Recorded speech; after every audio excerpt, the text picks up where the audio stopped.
Halo teman-teman podcast Uang Bicara, pada saat ini kita sudah kedatangan secara digital tentunya Chief Economist Bahanate CW Investment Management, Bapak Budi Hikmat. Halo Om Budi, apa kabar? Alhamdulillah Alin, senang bisa kolaps dengan Alin nih gitu, udah lama sekali. Iya betul, kita collab bareng di podcast Uang Bicara. Om Budi, kita mau bahas soal sandwich generation. Ini banyak penduduk Indonesia yang sandwich generation, termasuk juga Om Budi dan saya ya Om. Tapi kan Om Budi sudah berhasil nih mengantarkan orang tua, mengantarkan anak meraih, pendidikan impiannya, dan Om Budi juga udah siap banget untuk pensiun meskipun sekarang masih aktif. Boleh dong kita todong ya Om Budi, langsung nih pertanyaan pertamanya, bisa nggak sih sebenarnya generasi sandwich itu sejahtera? Kayak lah O- istilahnya anak sekarang. Oke, yang menarik dari generasi sandwich, apalagi pasca COVID, mereka itu umumnya memiliki awareness, kesadaran dulu gitu. Jadi awareness itu adalah satu modal. Jadi mereka sadar bahwa mereka ingin lebih baik dari orang tuanya dan mereka ingin anaknya lebih baik dari mereka gitu. Itu satu ya. Kemudian kelihatannya di dalam diri mereka itu juga boleh dibilang sudah mulai apa yang menyadari risiko di depan itu ada dua, Alin selalu ya, bahwa itu adalah mati terlalu cepat, kasihan keluarga yang ditinggalkan, itu sebabnya kita butuh asuransi, atau nanti hidup terlalu lama, kasihan keluarga yang membiayai, ya itu sebabnya kita butuh itu investasi ya. Jadi sadar finansial itu umumnya lebih kuat di generasi boleh dibilang tadi ya, jadi sandwich generation. Nah, tinggal tentunya adalah edukasi, jadi mengubah mulai dari awareness itu to wealth plan gitu. Jadi wealth plan itu mulai dari apa sih tantangannya, apakah pendidikan anak, apa pensiun, kemudian juga mereka harus mengkalibrasi katakanlah pendapatan mereka, pengeluaran, banyak hal lah ya gitu. Jadi kalau udah plan, itu sudah ada alokasinya, sudah ada besaran dana, ya pay yourself first. Jawabannya semuanya seperti yang disampaikan oleh David Bach dalam bukunya Automatic Millionaire itu pay yourself first gitu. Nah kalau mau dilanjut nanti pay yourself first-nya ini jurus yang disampaikan David Bach juga kan ada namanya controlling latte effect gitu. Latte effect itu bisa nggak cuma latte ya, kalau di luar negeri kan biasanya nyeruput latte mungkin 5 kali sehari gitu kan, itu kan mudarat lah ibaratnya, bisa dikurangi jadi dua, yang tiganya itu bisa dikumpulkan ya, selama 1 bulan kemudian dipakai untuk beli asuransi dan investasi. Latte effect bisa gadget, bisa dugem, bisa jilbab yang kebanyakan gitu.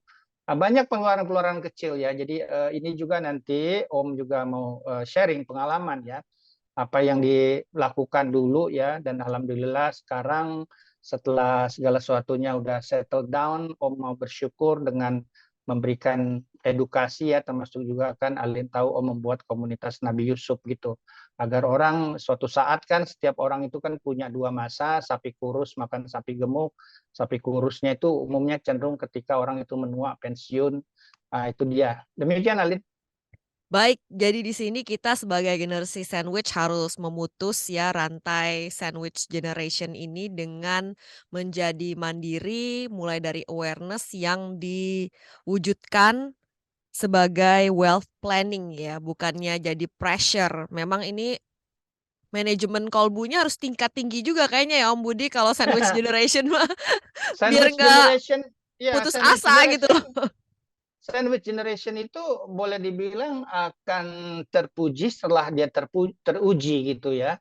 Gitu. Dia betul-betul maksudnya berbakti kepada orang tuanya itu adalah jalan termurah masuk surga lah, udah bilang gitu ya. Dan nanti itu jadi inspirasi bagi anak-anaknya. Tapi anak-anaknya juga ya memang agak berat sekarang karena di level, jangan kalau udah di level sandwichnya terkena itu berat, apa juga di anak-anaknya. Misalnya kan look rich versus being rich gitu kan. Jadi peer pressure antara gaya hidup dan sebetulnya kebutuhan hidup ya, adalah gengsi yang membuat hidup itu mahal gitu. Jadi beberapa tekanan-tekanan. Jadi yang managing kolbu, managing emosi ya menurut saya ya. Jadi managing rasional ya termasuk nanti kalau kita bicara alokasi investasi, selalu ingat Warren Buffett dan Charlie Munger bahwa investasi itu dua hal yang dibutuhkan, rasional dan sabar gitu, Alin. Baik, rasional dan sabar. Om Budi, gimana caranya sandwich generation bisa mencapai financial freedom? Level-levelnya gimana nih Om Budi? Apakah kita financial independent dulu sebagai sandwich generation, terus financial freedom, gimana membuat ini tuh bisa direngkuh gitu Om Budi, rasanya tidak terlalu jauh gitu? Om merasa beruntung ya, pertama meyakini bahwa the best investment itu di talenta ya, dan Om bekerja pada sektor yang semakin dibutuhkan ya, di keuangan misalnya, dan itu pekerjaan yang membantu masyarakat mengatasi tantangan ya, growing old before growing rich, tanpa melanggar pantangan, kita nggak mencuri dan mencukupi rantangan gitu. Ya lumayan gajinya, bonusnya dan lain-lain, dan Om bisa investasikan kembali gitu ya. Nah tentunya di sini dalam perjalanan awal-awal kami berumah tangga juga dengan tante Ade gitu, itu terasa sekali kok kita benar-benar melakukan boleh dibilang ya kesadaran untuk satu sisi cermat ya, kalau disebut hemat tuh enggak. Jadi dulu sama istri saya bisanya kalau ngasih uang spend the money wisely gitu. Tapi lately mungkin the last 7 years spend the money happily gitu ya. Jadi itu menunjukkan bahwa ya saving the best for last ya gitu. Jadi banyak hal sebetulnya paling tidak ada tiga ya Alin ya. Bagaimana kita meningkatkan pendapatan, bagaimana kita merasionalisasikan belanja. Belanja yang dapat prioritas itu belanja yang meningkatkan produktivitas ya.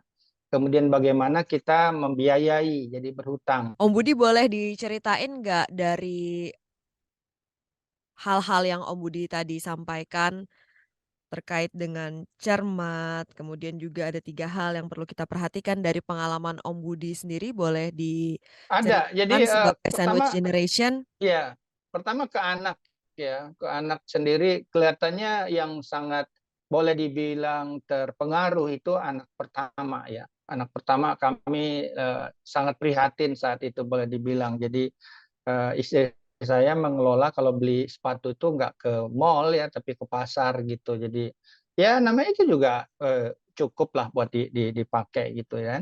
Kemudian nanti bergeser memang ketika kapasitas kita meningkat itu anak-anak juga berubah kelihatannya ya. Mereka seringkali anak-anak itu take it for granted. Jadi penting sekali sebetulnya mengkomunikasikan ke anak-anak khususnya. Adapun orang tua, polanya umumnya sebetulnya mereka nggak punya asuransi, mereka nggak punya pendapatan, ya, dan mereka juga butuh hiburan. Biasanya sih ada caranya gitu ya. Yang menarik sebetulnya begini, Alin, ada ya dulu gini, banyak masyarakat di level orang tua katakanlah ya yang kaya namun kurang sejahtera. Kayanya itu karena dia punya aset, kurang sejahtera karena dia nggak punya liquidity gitu. Jadi bagaimana caranya orang tua, dan ini juga saya udah kerjakan dengan ayah saya dan anak saya juga pengen mengerjakan dengan saya. Orang tua saya tuh menjual aset ke saya dengan cicilan, Alin. Dan Mhm. itu dia dapat walaupun rumah yang katakanlah dijual ke saya secara cicilan itu ditempati oleh orang tua gitu ya. Dan ini membawa satu konsekuensi sebetulnya yang saya pahami. Ada baiknya kita itu tidak mengesankan kepada anak ya bahwa mereka akan dapat warisan gitu. Itu yang saya alami dengan orang tua saya. Jadi kalau misalnya saya di rumah juga Alin ya, ini langsung aja berbagai penerapan mungkin kelihatan scattered ya. Saya sampaikan ke anak-anak saya, kalian nggak akan dapat warisan. Berbagai aset ini, real aset dan lain-lain itu tuh mama papa pensiun. Kami sebetulnya nggak kejam, Alin. Kami katakan dengan gaji Jerman kalian, let's make a deal, properti papa nih berapa harganya, papa kasih diskon dan mereka bisa bayar misalnya 10 tahun gitu. Kami dapat cash flow di sana. Ya, jadi bagaimana orang tua sebenarnya sekarang memperkuat kapasitas anak gitu. Tapi nanti ada pertemuan orang tua yang punya aset berubah menjadi liquidity itu berkat anak yang punya kapasitas juga. Mereka melihat bahwa ini ada yang bisa diturunkan. Orang tua itu butuh liquidity, butuh cash flow, butuh buah. Anak-anak itu bisa punya aset, punya pohon gitu, Alin. So Dengan this harga is yang terjangkau ya Om Budi? iya, dan menurut saya dan selain itu juga kan kalau dengan anak itu, nanti skemanya hibah, pajaknya juga lebih murah ya gitu.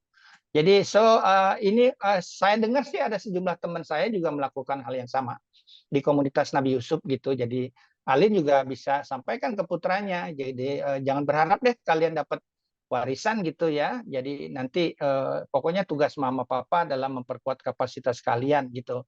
Suatu saat kalian bisa membantu mama papa dan kita saling bantu, mama papa jual aset gitu ke kalian gitu dan, kan dapat cash flow dan by the way nanti pun kalau dapat cash flow itu baliknya kan ke cucu saya juga gitu, anaknya Buat dia juga. buat beli Gitu mainan Alin. cucu. Dan ini terobosan ya menurut saya, jadi kita bicara sesuatu yang ada baiknya dipikirkan ya, nggak cuma tadi kita memperbesar kapasitas. Jadi bagaimana ini sebetulnya ini yang disebut overlapping generation model. Jadi seperti yang Alin tahu bahwa di komunitas Nabi Yusuf itu kan ada 3 tahapan investasi, growth, protection, distribution gitu. Jadi distribusi itu bagaimana hasilnya bisa manfaatkan. Sebetulnya skema ini begini Alin. Alin misalnya ngambil KPR, Alin bayarkan ke bank gitu setiap bulan gitu. Nah, yang tadi skema tadi bagaimana mengubah properti jadi mesin ATM Alin. Setiap bulan kita terima duitnya. Jadi inilah yang disebut reverse mortgage gitu. Nah, teknologi yang seperti ini ada baiknya mulai dikenalkan ke masyarakat gitu ya supaya kita nyari keseimbangan lah ya bahwa betul sebagai sandwich generation kita berbakti kepada orang tua, ya, memperbesar kapasitas anak, tapi ada challenge bahwa kita di dalam portofolio itu ada real asset kan. Real asset tuh toh anak-anak juga butuh gitu ya. Dan orang tua tuh juga butuh liquidity-nya, anak-anak butuh asetnya, butuh pohonnya, orang tua butuh liquidity-nya atau buahnya. Gitu Alit. Iya, jadi semacam mengambil KPR sama orang tua sendiri seperti itu ya, Om Persis Budi. gitu. Kemudian kalau banyak yang bertanya-tanya nih, misalnya untuk generasi sandwich yang sudah menikah, berumah tangga dengan yang masih lajang. Kalau yang Terbaik lajang mungkin jadi banyak kepikiran aja, jadi takut nikah atau menunda menikah atau kayak gimana nih Om Budi? Eee, kalau takut itu sebetulnya kita sudah tersandera oleh ketakutan itu sendiri. Open, possibility, sinergi dengan pasangan dan lain-lain kan itu juga saya juga sangat beruntung karena tante ade juga suportif sekali ya, bahwa memang ya pada dasarnya, kita saving the best for last gitu ya, boleh dibilang, sengsara membawa nikmat lah, bukan nikmat membawa sengsara, itu biasanya dari kecenderungan berutang gitu. Membiayai masa depan dengan investasi itu adalah sengsara membawa nikmat. Sementara pay later ya. Jadi kalau tadi Alin sampaikan ada baiknya generasi sandwich itu coret yang namanya pay later.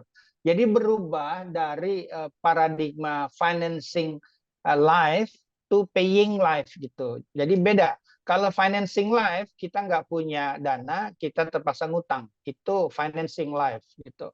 Tapi kalau paying life karena kita produktif, awalnya memang kita boleh dibilang cermat, hemat, cenderung pelit gitu. Namun ketika kapasitas kita membesar ya, ya kayak Om nih, Om baru mungkin 2 tahun terakhir ya punya hobi mancing. Sekarang kan Om lagi di Labuan Bajo. Hobi itu kan mahal gitu kan. Dulu Alin pernah saya sampaikan ya teman-teman sekalian, talenta itu ada 3E. If you can do something excellent, easy, earn, dan enjoy gitu. Tapi kalau excellent, easy, enjoy, nggak earn, itu hobi. Nah, hobi itu mahal gitu. Jadi ya makanya perlu investasi dulu gitu. Tapi if you can do something excellent, easy, earn, tidak enjoy, itu kompetensi. Alin pasti punya kompetensi yang bagi banyak orang, wah kamu pinter banget kayak gini. Tapi Alin bilang, gue nggak gitu happy lagi sekarang gitu. That's your kompetensi, Alin. Oh, noted noted. Jadi kalau nggak enjoy, ya itu kompetensi ya, Om, ya? Iya. Nggak enjoy lagi lah. Dulu kan Heeh. ya tuntutannya pokoknya 4E itu terpenuhi kan, excellent, easy, enjoy and earn, dan ini kan bisa di mana saja, bisa di seni, bisa di olah sport ya, bisa di personality dan lain-lain gitu loh.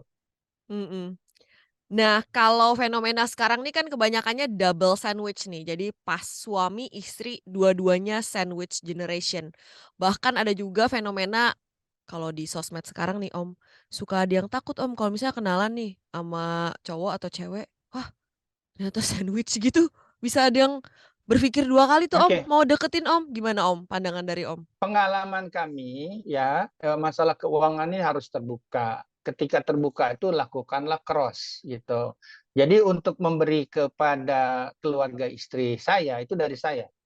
Sementara keluarga saya itu diberi oleh istri saya. Jadi kita open gitu. Ya, kalau nggak open itu ya, belum lagi banyak ya suami atau istri yang dia pinjol ya, jadi, pinjaman online dia nggak bilang-bilang gitu dan dia pakai KTP istrinya atau apa ya.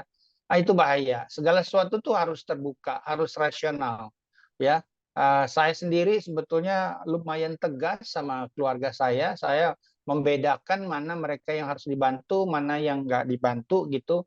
Biasanya ada kecemburuan ya, tapi saya menekankan saya punya otoritas di situ. Kalau nggak mau menuruti aturan saya, ya nggak akan terima dari saya gitu. Jadi tough ya, sebetulnya yang seperti ini ya. Jadi eee, be value-nya ya kita sendiri tidak, apa namanya, membuat diri kita, parasit bagi orang lain ya gitu. Jadi menurut saya sih yang pertama kali apapun orang punya nyali ya, Indonesia itu kaya sekali gitu ya. Jadi Mhm. kekayaan itu hanya meningkatkan nilai dari yang sudah Tuhan siapkan gitu ya. Kita perbaiki silaturahim dan lain-lain gitu. Hanya kemalasan yang menurut saya bikin orang miskin. Saya selalu punya dan setuju dengan suatu pendapat kalau kita lahir miskin ya, itu boleh dibilang takdir gitu, nasib gitu. Tapi kalau kita mati miskin, itu pilihan gitu. Ya apa yang kita lakukan, yang invest gitu. Banyak kalau bicara seperti ini saya tough sekali ya dengan keluarga sendiri terutama ya gitu. Nah, menggunakan cross tadi itu solve a lot of thing ya gitu. Jadi bagaimana istri saya ya biasa ke keluarga saya gitu dan saya minta keluarga saya menghormati istri saya, demikian juga istri saya menyampaikan kepada keluarganya bahwa dia harus menghormati saya, keputusan saya gitu loh, Alin. Iya fenomena sandwich ini kan, kita beberapa hal yang dihadapi oleh generasi sandwich, ternyata tidak hanya menanggung orang tua seperti itu, tapi juga harus menanggung saudara-saudara atau bahkan ada yang nanggung keponakan kayak gitu kan sebenarnya ini udah bisa sampai ke mana-mana banget ya Om. Ketegasannya itu seperti apa sih kalau menurut Iya. Om Budi? Apakah nanggung adik tuh sampai ke level mana kayak gitu sebenarnya? Iya, ini juga dialami ya. Jadi, masalahnya ya kita berusaha jadi inspirasi ya, punya apinya untuk hidup gitu ya, gitu. Jadi, karena saya pernah miskin, nggak enak miskin itu ya, dan kaya itu ternyata tidak terlalu sulit gitu. Disampaikan memang harus ada persistensi dan lain-lain. Kita sendiri harus menjadi contoh, inspirasi gitu, jadi mereka juga harus taat gitu ya. Jadi, skill set-nya lah ya, kalau misalnya ada keluarga istri yang hanya minta aja gitu, biasanya istri tahu nih saya nggak nyaman ya, sehingga dia itu mendapatkan sesuatu dari kerjanya dia potong rumput lah di depan, atau apa, dia pangkas tanaman. Kalau dia nggak mau, ya istri saya juga yang menghukum, keluarganya gitu ya. Jadi, kita saling bantu itu. Betul, saya sih selalu melihat kalau anak-anak, anak kebanyakan yang punya, talent ya, punya semangat itu. Belum lama saya membelikan itu, sebangsa ember super besar ya, itu diameternya 1,5 ini meter, itu buat keponakan saya yang masih SMP, tapi dia senang sekali berternak ikan gitu ya, gitu. Jadi, bahkan ada beberapa keponakan yang, pinter art ya, dia, gambar gitu, dia juara gitu. Biasa saya selalu, belikan dia krayon, apa, dan bahkan kalau Alin lihat di poster saya, di studio saya, itu ada lukisan sapi kurus, sapi gemuk itu karyanya dia gitu. Kita apresiasi dia ya. Jadi ya betul-betul lah maksudnya kalau nggak mau aturan sih nggak ikut aturan ya itu ah, langsung saya mah orang tegas ya bahwa saya tegas pada diri sendiri. Kenapa saya nggak bisa tegas sama orang lain gitu loh Alin. Menarik banget tuh Om Budi, mungkin bisa jadi bahan refleksi ya buat kita-kita yang belum bisa tegas sama orang yang tergantung hidupnya sama kita, termasuk saya sendiri maksudnya Om Budi. Baiklah Om Budi, ini generasi sandwich nih, tadi Om Budi katakan perlu investasi, boleh dong Om Budi dikasih, guidance-nya untuk investasi ala generasi sandwich? Karena kan kalau ya kadang-kadang kan kita selalu kayak banyak banget kebutuhannya pas mau investasi ada lagi WhatsApp masuk, minta tolong ini, ada lagi yang nelpon minta tolong ini. Jadi, ya inilah mungkin realita yang dihadapi Oke. oleh sandwich generation. Mau dong Om tips strategi investasi untuk sandwich generation? Oke, ini sebelum ke tips strategi ya, menurut saya penting sekali ada pressure-pressure dari keluarga, misalnya minjem uang, ya itu. Dan ini seringkali rekodnya nggak gitu bagus ya. Hutang itu kan kalau udah akadnya hutang itu harus dibayar gitu ya. Somebody debt is other people asset. Biasanya saya selalu mengatakan jangan kasih hutang dia. Nanti kasihan dia. Kita kasih aja uang selevel kita ikhlas gitu. Itu yang akan kita bagi dan dia harus mengerti mengapa kita seperti ini gitu. Kalau nggak mau ngerti ya dia nggak akan dapat baik pinjaman maupun tadi uang yang pemberian gitu. Nah, sering sekali juga saya mengalokasikan zakat, infak, sedekah juga ke keluarga. Nah, adapun terhadap investasi, memang literasi investasi harus dilakukan ya. Yang pertama coret yang namanya boleh dibilang tadi pay later dan coret menabung ya. Menabung tuh sangat keliru bagi generasi muda. Jadi orang kenal bank itu kan hanya taruh uang di bank sebagai deposan, kemudian dia minjem uang sebagai kreditur, padahal ada spread yang luar biasa antara bunga kredit dan bunga deposito, itu adalah keuntungan perbankan. Mengapa nggak invest pada banknya gitu loh. Jadi use common sense seperti itu, Alin ya. Nah, Iya Om selain itu Budi. selain itu kita bisa bicarakan banyak aset, misalnya katakanlah sandwich generation yang kontrak, pertimbangkan untuk beli KPR ya, untuk punya rumah lewat KPR, tapi nanti dibikin aturan bahwa pembayaran cicilan KPR tidak melewati 30 gaji gitu ya. Dan itu juga nanti kita harus coba gunakan bila perlu nanti kalau udah ada dapat rumahnya itu tidak dipakai gitu, tapi disewakan ya. Ingat Robert Kiyosaki, aset disebut aset kalau menghasilkan cash flow dan ternyata cash flow-nya bisa meringankan cicilan KPR gitu. Jadi cukup banyak ya Alin variasinya ya. Kalau di rumah kan ya yang mengelola financial aset saya, Tante Ade itu yang mengelola real asset, properti, kebun gitu ya dia kelola. Hakikatnya kayak gitu. Aset hanya disebut aset kalau menghasilkan cash flow. Kita bagi pasangan pun aset ya Alin, bukan liability kan gitu loh.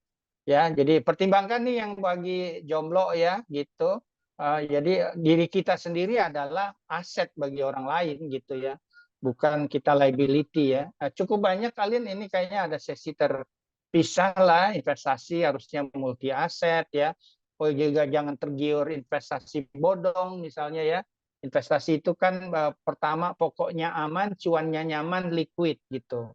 Jadi sebelum investasi tanya dulu, kalau saya ini ambil misalnya 6 bulan lagi bisa nggak? Oh nggak bisa ya, itu berarti pokoknya nggak aman gitu. Kemudian investasi itu bisa nggak cuma masuk tapi bisa keluar gitu. Dan the best untuk investasi sebetulnya dari pengalaman saya bukan kapan masuk ya, kapan keluar gitu. Itu yang paling penting. Again ini sesi bisa kita adakan terpisah. Ini pengalaman berumah tangga berapa? 28 tahun dengan tante ya, anak kami tertua itu 26 tahun sekarang sudah lulus dan kerja di Jerman gitu. Nah, kita bisa inilah sharing pengalaman, sempat kan 3 anak kami di Eropa ya bagaimana menyiapkannya ya Alin. Dan saya sangat percaya bahwa pendidikan itu adalah jalan terampuh untuk mengentaskan kemiskinan ya gitu. Ayah saya tidak lulus SMA namun semua anaknya sarjana gitu. Demikian Alin. Baik, nanti sesi terpisah ya Om, khusus untuk, investasi ini. Kalau untuk properti dan warisan tadi sudah dijelaskan oleh Om Budi. Nah, Om Budi mau tahu dong, tadi udah sempet disinggung sedikit, tapi boleh kita untuk pertanyaan yang ini, biasanya kesalahan-kesalahan apa sih Om Budi yang dilakukan oleh generasi sandwich dan itu bisa fatal gitu akibatnya? Bukan cuma untuk dirinya sendiri, tapi orang yang bergantung hidupnya pada generasi sandwich ini. Kadang-kadang kita harus realistik, pragmatik ya, gitu. Siapa yang harus kita selamatkan gitu, ya. Jadi, betul orang tua, tapi ada memang yang terus terang, generasi sandwich yang orang tuanya berutang gitu ya, itu yang apa namanya, luar biasa. Saya sih sebenarnya ke orang tua itu pernah ya, saya misalnya memberi hadiah ke mereka apabila khatam Quran gitu, ya itu hadiah, uang gitu ya. Itu kan mereka akan ibadah dan itu pun kan akan memberikan, berkah kepada, kita lah boleh dibilang. Ya jadi ada, managing dua dua sisi ya, bahwa, kita perlu kaya itu sebetulnya untuk bisa nggak cuma kini di sini diri kita, tapi nanti di sana kita ketika pensiun, tapi ada orang lain ya, yaitu, anak dan orang tua gitu ya. Eee, ada baiknya memang ini tricky sekali ya, jadi bagaimana ada common understanding ya, anak-anak dan lain-lain. Saya pernah ngalamin ya, ya mungkin sekarang udah keadaannya berbeda, di rumah itu ada aturan tidak boleh beli gadget kecuali yang dapat lungsuran dari papa gitu. Ya, gitu jadi Alin. Jadi, anak-anak punya sebangsa rule walaupun sekarang sudah beda ya, tiba-tiba, anak-anak lupa saya mah generasinya ke Apple, papa mah masih Android dan lain-lain kan udahlah ya. Tapi dulu, ada Alin ya. Jadi, cukup banyak ini yang, ya challenge-nya ya minta kemudahan dari Tuhan lah untuk menyelesaikan berbagai masalah seperti ini ya, dan kita seringkali membuat orang understand itu nggak akan gampang gitu ya. Jadi let it flow aja ya, supaya ngerti bahwa nggak semua orang tahu keputusan yang kita ambil itu tujuannya apa dan lain-lain gitu. Kita tidak bisa memaksa orang terlalu cepat untuk memahami kita ya. Mungkin dia butuh waktu ya nanti suatu saat ya, tapi again anything kita harus menjadi contoh dan inspirasi gitu Alit. Iya, Om Budi, yang tadi saya lupa tanyakan soal warisan utang kalau orang tuanya masih hidup gitu kan, kalau orang tuanya meninggal kan maksudnya utang ini kan bisa kita tolak ya, jadi kita tolak warisannya, tolak juga utangnya bisa kan. Kalau orang tuanya masih hidup tapi anaknya yang ketumpuan harus bayar utang orang tuanya, ini ada beberapa juga yang mengalami seperti ini dan curhat lewat, sosial media gitu. Iya, so unfortunate ya. Saya punya teman istri saya psikolog, bahkan dia sangat trauma dengan hutang gitu. Ya, yang penting itu kita atasi trauma kita, itu melihat apa yang keliru dari dulu orang tua gitu, bahwa itu pun harus dibayar secara cicilan dan lain-lain ya, itu banyak sekali kasusnya ya. Bahwa berhutang itu ya sebenarnya hutang itu harus hati-hati aja ya. Itu saya selalu ingat hadis Nabi, hati-hati berhutang sebab hutang itu sumber kesedihan di malam hari dan kehinaan di siang hari. Tapi ada suatu hadis yang sangat progresif juga, orang yang berhutang dengan niatan tidak bayar hutang akan dianggap sebagai pencuri yang tentunya tidak berhak masuk surga. Ya ingat, somebody that is other people asset gitu. Ya jadi ya unfortunate sekali ya, tapi ya namanya mudah-mudahan Tuhan memberikan kemudahan gitu ya untuk menata masa depan dari pengalaman tersebut, dapat pelajarannya lah. Jangan berhenti di traumatiknya. Saya pernah minjem dari kantor tanpa bunga untuk beli tanah gitu ya, itu utang yang benar. Jadi jangan sampai gara-gara trauma berhutang di level individu itu diproyeksikan ke negara gitu. Jadi wah, dengar utang negara itu negatif, padahal utang negara itu sarana terbaik buat proteksi gitu, aman dari credit risk, kupon yang mengalahkan inflasi dan liquid lagi ya gitu. Gitu Alin, maybe another session lah yang seperti Maybe ini ya. another session, Gitu. yes. Closing statement-nya Om Budi kata-katanya nih untuk sandwich generation. Awas sandwich generation ya. Jadi, sebetulnya itu adalah ladang kemuliaan ya kalau bisa kita mengelola, ya kita berbakti kepada orang tua yang, luar biasa ya. Jadi kalaupun kita berhasil itu tandanya orang tua kita yang berhasil, gitu. Dan kita disebut berhasil kalau anak-anak kita better gitu. Nah, itulah mungkin closing statement-nya bagi saya. Jadi anak-anak harus lihat bahwa kalau papa berhasil itu didikan dari orang tua dan kapan papa dianggap mama papa dianggap berhasil ya kalau kalian lebih berhasil dari mama papa. Jadi dalam pelaksanaannya tentu tadi berbagai pengaturan ya, apakah income, kemudian apakah spending, financing gitu, dan terakhir kan distributing ya. Jadi tadi yang elemen yang bagaimana menyampaikan kepada anak-anak mereka tidak akan dapat warisan gitu. Nah, sebetulnya itu adalah mengarahkan mereka untuk dapat bertemu dengan orang tua, saling bantu gitu ya. Jadi mereka bisa memiliki real asset gitu dengan harga yang diskon gitu dan orang tua mendapatkan cash flow. Demikian Alit. Baik, terima kasih Om Budi, sehat dan sukses selalu, selamat melanjutkan liburannya. Sama-sama Alit. Iya, sampai ketemu lagi Om Budi.